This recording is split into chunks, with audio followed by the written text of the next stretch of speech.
하나님의 생각을 알았던 술집 기생 라합. 이번에 소개할 하나님께 인정받은 사람은 저번 영상에 소개한 인물처럼 예수님의 계보에 들어간 사람이고 여자이며 직업이 기생인 라합입니다. 기생의 사전적 의미는 술집에서 손님을 접대하고 술시종을 드는 여자이고, 기생이라는 말은 그나마 상대를 높여주는 호칭으로 술집 작부라고도 합니다. 예수님의 계보에 술집 작부가 들어갔다는 것이죠.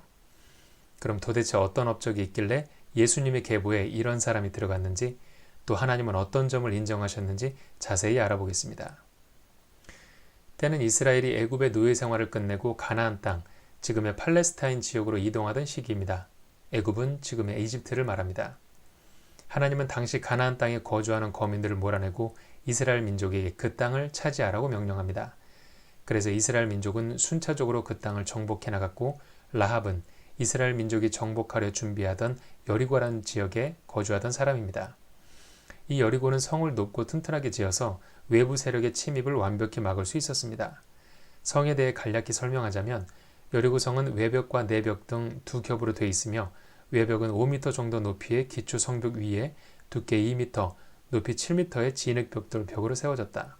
내벽은 지상으로부터 높이가 14m 정도 되는 둑 위에 다시 높이 솟아오른 내성벽의 구조로 설계된 것으로 밝혀졌다.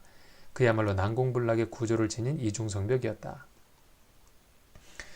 가지고 있던 무기라곤 칼과 활 수준이었던 이스라엘 민족은 여리고성의 빈틈이라도 찾기 위해 정탐꾼을 보냅니다.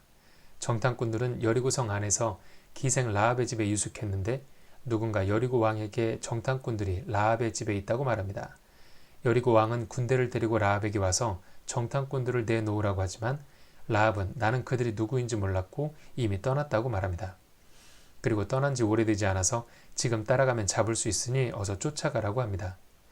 라합의 말을 믿은 여리고 왕은 군대를 이끌고 성 밖으로 정탐꾼을 쫓아갑니다.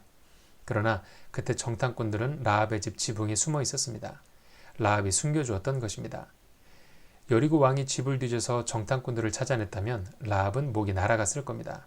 아니, 가장 잔인한 형태로 죽임을 당했을 겁니다.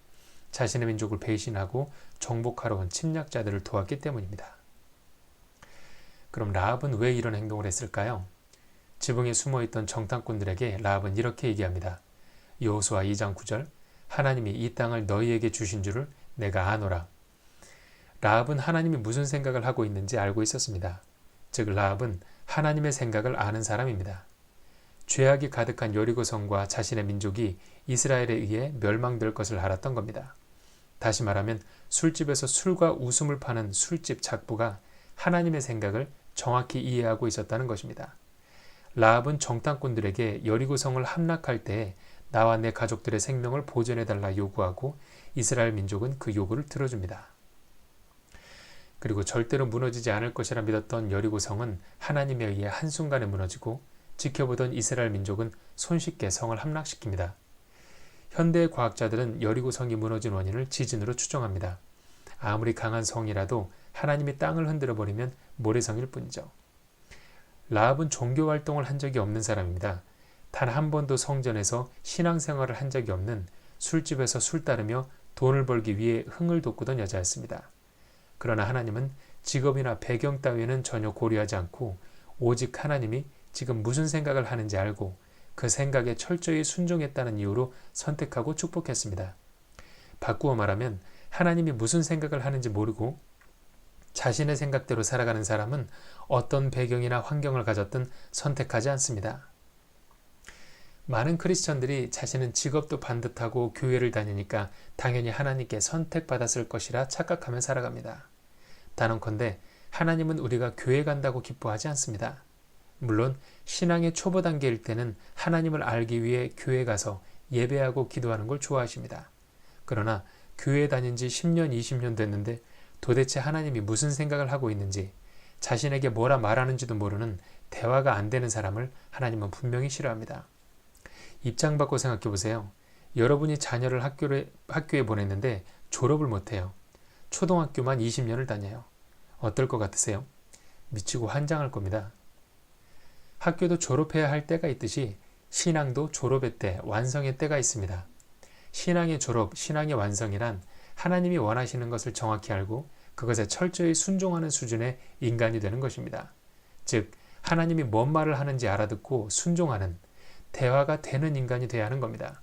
그것이 신앙의 완성입니다. 교회 열심히 가고 헌금 잘 내는 게 신앙의 완성이 아닙니다. 하나님은 사랑의 하나님인데 뭘 그렇게 따지냐? 우리가 좀 부족해도 사랑으로 품어주실 것이다. 이런 말 하시는 분들은 성경을 자세히 보세요. 하나님은 철저하게 계산하는 분입니다.